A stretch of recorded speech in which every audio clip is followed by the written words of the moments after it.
स्वागत है एक बार फिर से आप सभी साथियों का दृष्टि पीसीएस के यूपीपीएससी करंट अपडेट प्रोग्राम के इस नए एपिसोड में। मेरा नाम है सलमान। जैसा कि आप सभी को पता है कि हम अपने इस प्रोग्राम में बीते हफ्ते वो खबरें जो कि सुर्खियों में रही होती हैं उनके आधार पर सवालों को फ्रेम करके आप सभी के सामने यहाँ पर डिस्कस करते हैं, जिससे कि आगामी परीक्षा में समसामयिकी से जोड़ करके जो भी सवाल पूछे जाते हैं उनको आप लोग बड़ी आसानी के साथ परीक्षा भवन में हल कर सके।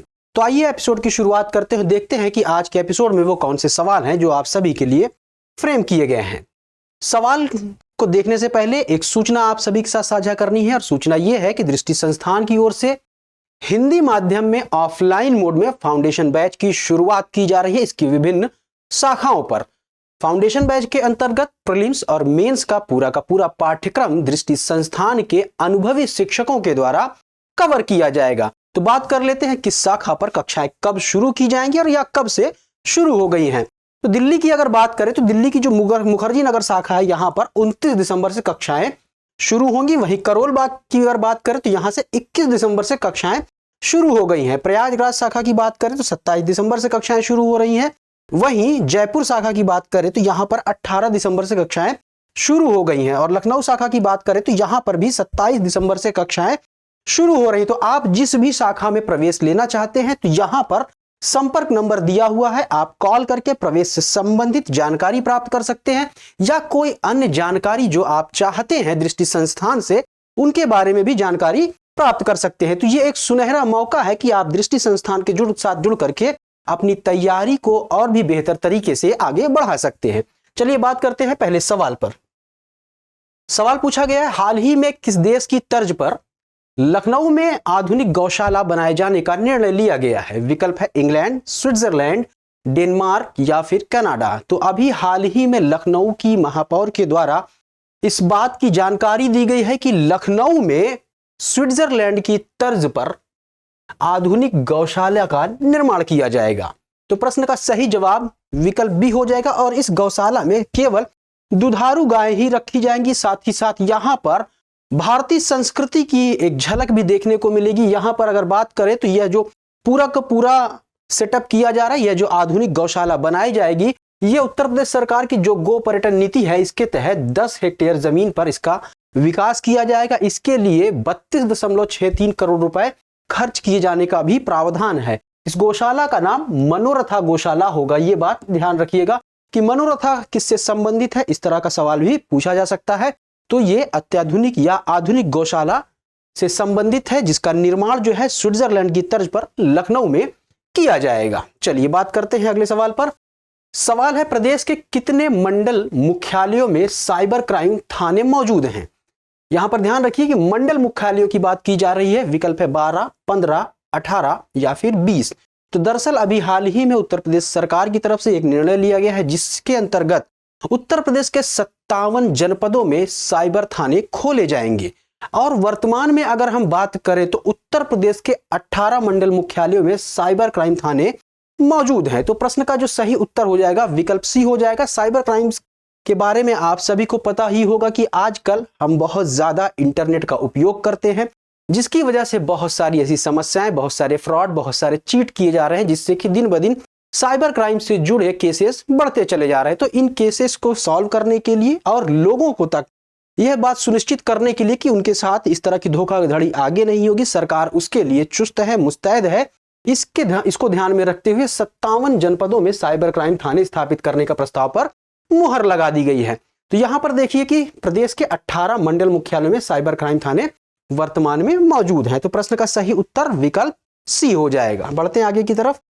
प्रश्न फ्रेम किया गया है, हाल ही में कहां पर स्वर्ववेद मंदिर का उद्घाटन किया गया है? वाराणसी, मथुरा, प्रयागराज या फिर गोरखपुर। स्वर्ववेद मंदिर की अगर बात करें तो इसका निर्माण जो है वर्ष 2004 में ही शुरू हो गया था, और अब जाकर के यह कार्य पूरा हुआ है। इसके अंतर्गत बात करें तो इसका अभी हाल ही में उद्घाटन प्रधानमंत्री नरेंद्र मोदी जी के द्वारा वाराणसी में किया गया है। इससे जुड़ी कुछ मुख्य बातों को देखें तो सबसे पहले इसके निर्माण में जिनका महत्वपूर्ण योगदान है वो है विहंगम योग संस्थान के प्रणेता संत सदाफल महाराज। इन्होंने ही इस मंदिर का निर्माण करवाया है, और यहां पर न केवल भगवान बल्कि योग से संबंधित विभिन्न प्रकार के क्रियाकलाप भी किए जाएंगे। यहां पर योग साधना की भी पूजा की जाएगी। यह जो मंदिर परिसर है यह 200 एकड़ परिसर में फैला हुआ है और यहां पर यह मंदिर 64,000 वर्ग फीट में बना हुआ है, जिसकी ऊंचाई 180 फीट है। कब से इसकी शुरुआत हुई थी? 2004 में शुरुआत हुई थी। तो किसके द्वारा बनवाया गया है? संत सदाफल महाराज जी के द्वारा। ये किससे जुड़े हुए हैं? विहंगम योग संस्थान से जुड़े हुए। उद्घाटन कहां पर हुआ है? वाराणसी के चौबेपुर इलाके के उमराह में। ये इसका आप चित्र देख सकते हैं कि ये इस तरह से मंदिर दिखता है। तो प्रश्न का सही उत्तर विकल्प ए हो जाएगा, यानी कि वाराणसी। अगला सवाल है, हाल ही में निम्नलिखित में से किस जिले में दूसरी वंदे भारत एक्सप्रेस को वर्चुअली हरी झंडी दिखाकर देश सेवा में समर्पित किया गया? विकल्प है लखनऊ, वाराणसी, गोरखपुर या फिर प्रयागराज। तो अभी हाल ही में वाराणसी में प्रधानमंत्री जी के द्वारा वर्चुअली तौर पर हरी झंडी दिखा करके दूसरी वंदे भारत यानी कि वाराणसी जिले के लिए, वाराणसी जिले से चलने वाली दूसरी वंदे भारत ट्रेन को देश सेवा के लिए समर्पित किया गया है। तो प्रश्न का सही उत्तर हो जाएगा विकल्प बी, यानी कि वाराणसी। इसका अगर नंबर देखें तो 04015 ट्रेन नंबर है। यह नियमित रूप से पूर्वोत्तर रेलवे के बनारस पूर्व में मडुआडीह रेलवे स्टेशन से सुबह 6 बजे यह रवाना होगी। और कहां तक चलेगी? यह बनारस से नई दिल्ली के मध्य।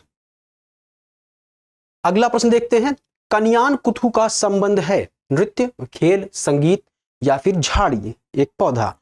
तो कन्यान कुथु की संबंध की बात करें तो यह नृत्य से संबंधित है। अभी हाल ही में बनारस में काशी तमिल संगमम चल रहा था, जिसके अंतर्गत कन्यान कुथु का प्रस्तुतिकरण किया गया। यह तमिलनाडु के मंदिरों में एक उत्सव के रूप में मनाया जाता है।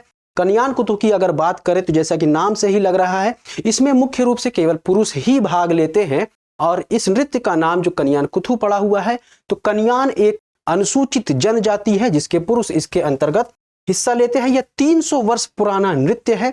तो इसकी शुरुआत की अगर बात करें तो 17वीं शताब्दी से माना जा सकता है इसका इतिहास, और केवल पुरुष ही इसमें पार्टिसिपेट करते हैं।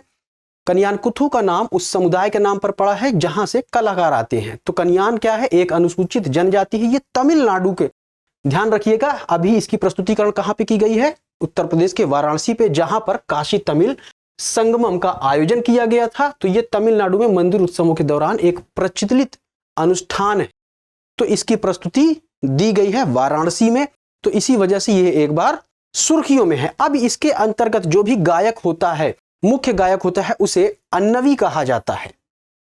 तो ध्यान रखिए कि अन्नवी का संबंध किससे है? मुख्य गायक या कि गायकी से है। यह मनोरंजन के लिए ही नहीं बल्कि इसका अपना धार्मिक महत्व भी है।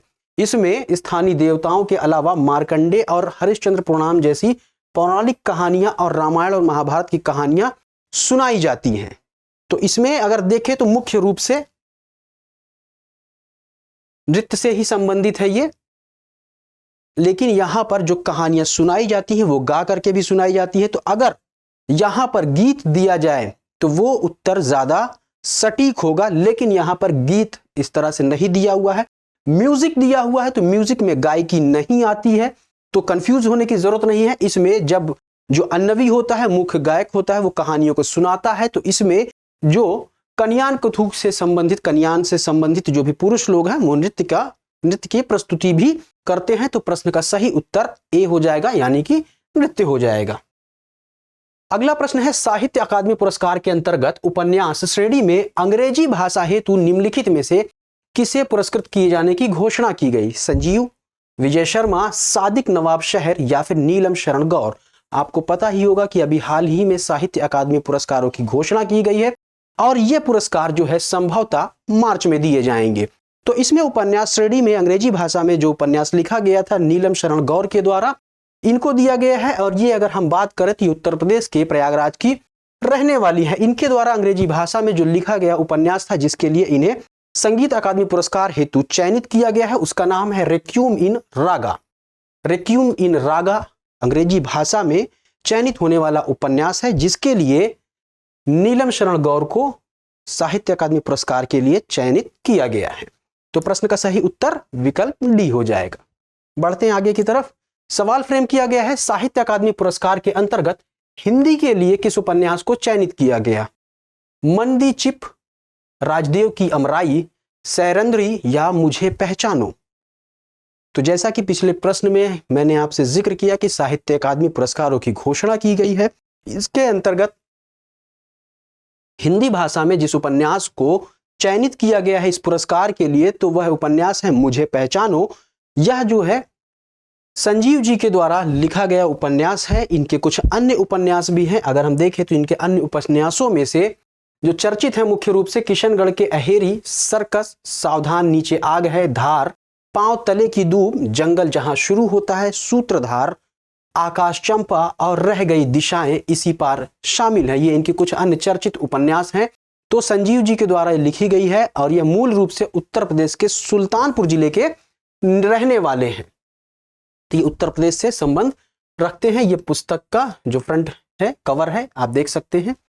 चलिए अगला प्रश्न देखते हैं। उत्तर प्रदेश के किस जिलों को उद्योग नगरी के रूप में भी जाना जाता है? कानपुर, गाजियाबाद, गौतम बुद्ध नगर या फिर गोरखपुर? तो उत्तर प्रदेश के गाजियाबाद जिले को औद्योगिक नगरी के नाम से भी जाना जाता है। यहाँ पर अगर हम बात करें तो बहुत सारे कारखाने देखने को मिलेंगे। यहाँ पर औद्योगिक निर्माण की बहुत सारी इकाइयां भी लगी हुई है और इसे मुख्य रूप से उत्तर प्रदेश का प्रवेश द्वार भी कहा जाता है, क्योंकि ये राष्ट्रीय राजधानी दिल्ली से बिल्कुल सटा हुआ है। तो इसे उत्तर प्रदेश का प्रवेश द्वार भी किया जाता है। यहाँ पर मशीनों के पुर्जे भी तैयार किए जाते हैं, जो कि जो उत्पादित होते हैं, जो भी यहाँ पर मशीनों के पुर्जे उत्पाद के रूप में बनाए जाते हैं, वो देश विदेश तक निर्यात किया जाता है। ऐसे में उत्तर प्रदेश के इस जिले को इंजीनियरिंग सिटी के रूप में भी जाना जाता है। ध्यान रखिएगा, इसे इंजीनियरिंग सिटी के रूप में भी जाना जाता है। तो प्रश्न का सही उत्तर गाजियाबाद हो जाएगा। अगला प्रश्न है, उत्तर प्रदेश का कौन सा जिला आंवला नगरी के रूप में भी जाना जाता है? रायबरेली, बहराइच, प्रतापगढ़ या फिर बाराबंकी? तो उत्तर प्रदेश का प्रतापगढ़ जिला जो है आंवला नगरी के नाम से भी जाना जाता है और यहाँ का जो आंवला होता है वो बहुत ही ज्यादा गुणवत्ता से भरा होता है। इसके अगर हम बात करें तो ये इसकी गुणवत्ता इतनी अच्छी होती है कि राजस्थान में जो भी आंवला उत्पादित किए जाते हैं, इसकी क्वालिटी या इसकी गुणवत्ता उनसे कहीं ज्यादा बेहतर होती है। इसके पीछे का मुख्य कारण यह है कि प्रतापगढ़ जिले में जो वहाँ की मिट्टी है उसकी गुणवत्ता आंवला उत्पादन के लिए बहुत ही ज्यादा अच्छी है, इसलिए इसे प्रतापगढ़ को आंवला नगरी के नाम से भी जाना जाता है। तो यहाँ पर 1300 हेक्टेयर से अधिक की भूमि पर आंवले की खेती होती है, जिसके बाद आंवले को देश भर में आपूर्ति के लिए भेज दिया जाता है। यानी जहां पर आंवले की ज्यादा जरूरत होती है वहां पर आंवले को ज्यादा भेजा जाता है। इसी तरह से क्रमशः जहां पर जितनी जरूरत होती है उसकी आपूर्ति की जाती है और इसी यहाँ पर जो बेहतर गुणवत्ता है, इसी के कारण इसे राजस्थान के आंवले से भी बेहतर माना जाता है। तो ये बात रही आज के एपिसोड के सवालों की। यदि कोई क्वेरी है, कोई सुझाव है, तो आप सभी सादर आमंत्रित हैं। मिलते हैं अगले एपिसोड में कुछ इसी तरह के प्रश्नों के साथ, कुछ तथ्यों और कुछ सूचनाओं के साथ। तब तक पढ़ते रहें, आगे बढ़ते रहें। जय हिंद।